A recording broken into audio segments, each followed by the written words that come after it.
నమస్తే. ఇన్నాళ్ళు నన్ను సపోర్ట్ చేస్తూ, ఎంకరేజ్ చేస్తూ మీ ప్రేమని నాకు అందిస్తున్న ప్రతి ఒక్కరికి కృతజ్ఞతలు.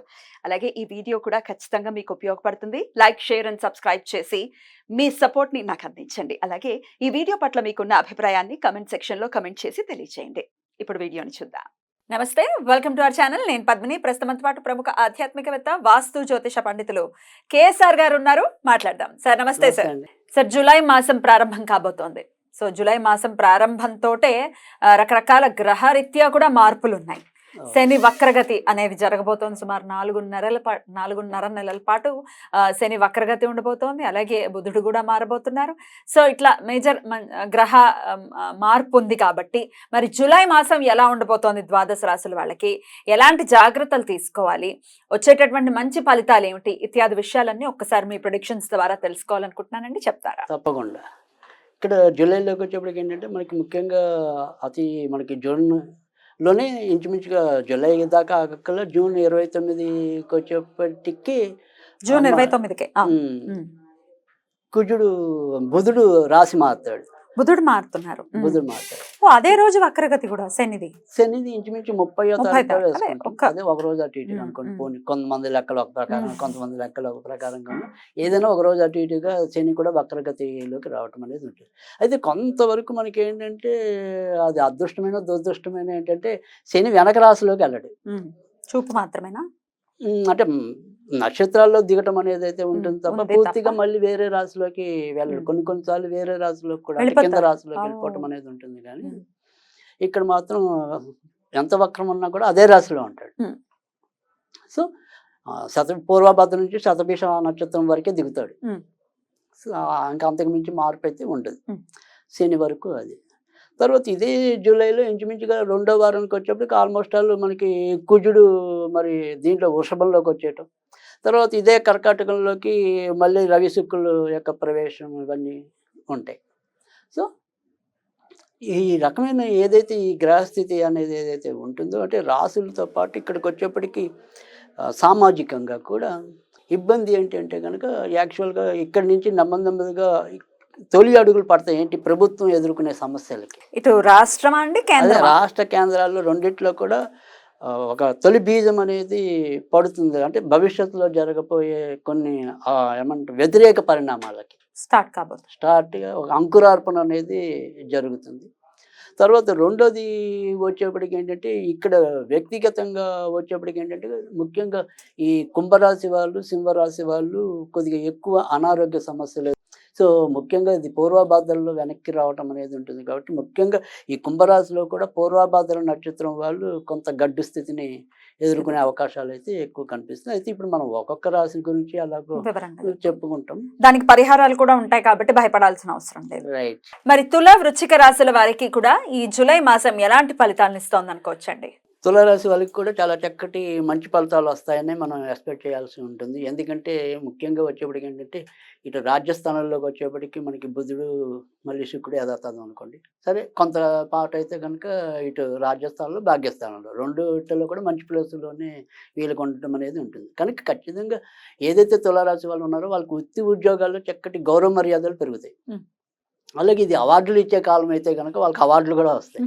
అంటే ప్రతి సంస్థ కూడా ప్రతి ఏడాది పలానా టైంలో వాళ్ళకి అవార్డులు ప్రకటించడం అనేది ఉంటుంది, లేదా ఇంక్రిమెంట్స్ అంటాం. సో అవి వీళ్ళకి వచ్చే అవకాశాలు అయితే చాలా ఎక్కువగా కనిపిస్తున్నాయి. కనుక తులారాశి వాళ్ళకి ఆ రకంగా కూడా మేలు జరగడం అనేది అయితే ఉంటుంది. తర్వాత వచ్చేప్పటికి ఏంటంటే ఎవరైతే మరి వీళ్ళకి కూడా తులారాశిలో పెళ్లి కాకుండా ఇబ్బంది పడే వాళ్ళు ఎవరైతే ఉంటారో ముఖ్యంగా చిత్తా నక్షత్రం వాళ్ళకి, స్వాతి నక్షత్రం వాళ్ళకి పెళ్లి కుదిరే అవకాశాలు అయితే కనుక ఎక్కువగా ఉన్నాయి. సో ఈ 2 నక్షత్రాల వాళ్ళకైతే కనుక త్వరితగతిన మంచి జరగడానికి అయితే అవకాశం. మరి విశాఖ నక్షత్రం మటుకు కొంతవరకు ఇబ్బంది పడడానికి అయితే అవకాశం. ఎందుకని అంటే కనుక ఇక్కడ అష్టమంలో గురుడు సంచారం అనేది ఒకటి. తర్వాత రెండోది వచ్చేప్పటికి ఏంటంటే ఇటు కుజుడు కూడా నెమ్మదిగా మళ్ళీ అష్టమానికి చేరటం అనేది ఒకటి ఉంటుంది. ఈ గురు కుజులు కలుస్తారు కాబట్టి విశాఖ నక్షత్రం అనేది ఒకటి. తర్వాత ఒక విశాఖ నక్షత్రం అనేది మళ్ళీ మన కుజుడి చేతుల్లో కూడా ఉంటుంది, 4వ పాదం వచ్చేప్పటికి. సో అందుకని అక్కడ ఆ రకంగా మాత్రం కొంత ఇబ్బంది విశాఖ నక్షత్రం వాళ్ళకి కనబడటం అనేది ఉంటుంది. కానీ ఇంకా మిగతా వ్యవహారాలన్నీ మాత్రం చాలా చక్కటి మంచి శుభ ఫలితాలు ఇవ్వటం అనేది ఉంటుంది. కానీ ఎవరైతే చిత్తా నక్షత్రంలో శిశువులు ఉంటారు, అంటే చిన్నపిల్లలు అనుకోండి. మన ఉద్దేశం ఏంటంటే పిల్లలు అంటే మా ఉద్దేశం 12 ఏళ్ళ లోపు. అంతే. సో ఈ 12 ఏళ్ళ పిల్లలు ఎవరైతే ఉంటారో వాళ్ళకి మాత్రం దెబ్బలు తగిలించుకోవటం, రక్తంతో ముడిపడి, అంటే రక్తం కలచోటం అంటామే, అది జరుగుతుంది. జరుగుతుంది. అమ్మో. సో కొద్దిగా పిల్లల పరంగా మాత్రం ఆ రకంగా కొంత ఇబ్బందులు ఉంటాయి. వీరికి వచ్చేప్పటికి ఏంటంటే మరి అష్టమంలో గురుకుజుల కలయిక అనేది మనకి ఉంటుంది కాబట్టి ఈ జూలై నెలలో వీళ్ళకి కూడా వ్యక్తిగతంగా చిన్న చిన్న అనారోగ్య సమస్యలు అయితే తులారాశి వాళ్ళకు ఉంటాయి. ఆడవాళ్ళకైతే కనుక థైరాయిడ్ అనేది పెరగడానికి అవకాశం ఉంటుంది. అదే మగవాళ్ళకైతే కనుక ఎక్కువ ఏదైనా సరే ఇన్ఫెక్షన్స్ రావడం అనేది అయితే ఉంటుంది. ఇంకా మిగతా వ్యవహారాలన్నీ కూడా భయపడాల్సిన అవసరం అయితే లేదు. ఈ ఆరోగ్య సమస్యలు అనుకోండి, లేదా సంతానపరమైన సమస్యలు అనుకోండి, ఇలాంటివి ఏమైనా సరే ఉన్నాయి అనుకుంటే కనుక వీళ్ళు ఈ నెలలో ఎక్కువగా నరసింహస్వామిని పూజించడం మంచిది. అది కూడా లక్ష్మీ నరసింహస్వామి అయితే కనుక మరింత మంచి జరగడానికి ఉంటుంది. కనుక ఏదైనా కానీ ఈ లక్ష్మీ నరసింహస్వామికి గురువారాల పూట కుదిరితే గనక ఈ 4 గురువారాలు కూడా ఇంట్లో పానకం నివేదన చేస్తే గనక చాలా మంచి జరుగుతుంది నరసింహస్వామి. అలాగే ఓం నమో భగవతే లక్ష్మీ నరసింహస్వామినే నమః, ఓం నమో భగవతే లక్ష్మీ నరసింహస్వామినే నమః, ఇది నిత్యం పఠించడం వల్ల కూడా తప్పకుండా వీళ్ళకి మంచి ఫలితాలు ఉంటాయి. అద్భుతం.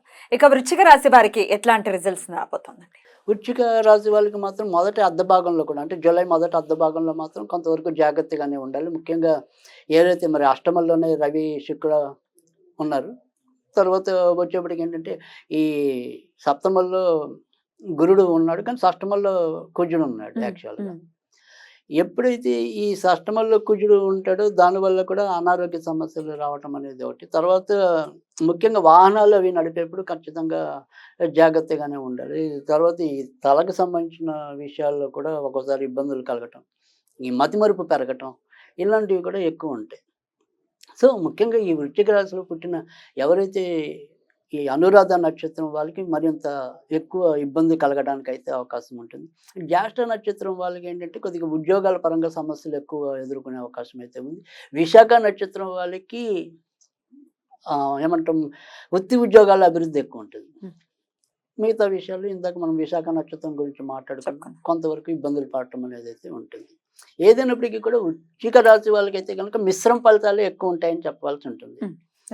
సో కనుక వీళ్ళు ఈ నెలంతా కూడా ఆరాధించవలసింది అయితే వీళ్ళు కూడా ఆంజనేయ స్వామిని ఎక్కువగా పూజించాలి. అలా ఆంజనేయ స్వామిని పూజించడం వల్ల తప్పకుండా మంచి జరుగుతుంది ఉంటాయని చెప్పాల్సి ఉంటుంది. సో కనుక వీళ్ళు ఈ నెలంతా కూడా ఆరాధించవలసింది అయితే వీళ్ళు కూడా ఆంజనేయ స్వామిని ఎక్కువగా పూజించాలి. అలా ఆంజనేయ స్వామిని పూజించడం వల్ల తప్పకుండా మంచి జరుగుతుంది. అలా మంచి జరగాలి ఈ ఇరు రాశుల వారికి అని మనస్ఫూర్తిగా కోరుకుంటూ ఇక నెక్స్ట్ ఎపిసోడ్ లో ధనస్సు మకర రాశుల గురించి మాట్లాడుకుందాం. థ్యాంక్ యూ సో మచ్ అండి. నమస్తే.